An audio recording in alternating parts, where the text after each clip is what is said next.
يا مساء الفل عليكم. تعالوا النهاردة نعمل أحلى طاجن مكونات بسيطة وموجودة في كل بيت.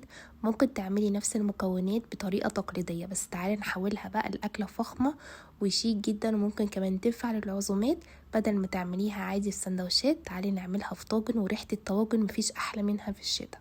معانا بقى طاسة على النار فيها مكعب من الزبدة، وبعد كده هتسيبيه يسيح، وبعد كده هتنزلي. ده كان سجق بلدي، كان كميته نص كيلو، نزلت بيه أول مغير لونه. هتنزلي بقى ببصل متقطع التقطيع اللي انت تحبيها، وطماطم مكعبات، وفلفل حار لو حابه، وفصين من الثوم. والثوم مش هيضايقك ان هو هيتهرس بعد ما يستوي، ومعلقتين كبار بقى من معجون الطماطم، وكوبايه ميه، ويسيبيهم يغلوا بس غلوتين. وحط لهم البهار بتاعهم، ملح وفلفل، مش اكتر من كده عشان السجق اساسا بيكون متبهر معانا، فمش محتاج بهارات كتير. اول بقى لما يوصل لدرجة السوا ده، سخني طاجن في الفرن، طاجن يكون فخار كده، سخنيه قوي وانتي معاكي السجق طبعا سخن، ونزلي الاتنين على بعض ودخليهم الفرن حوالي ربع ساعة. هيطلع لك احلى برام سجق، بجد طعمه حلو قوي، جربوه.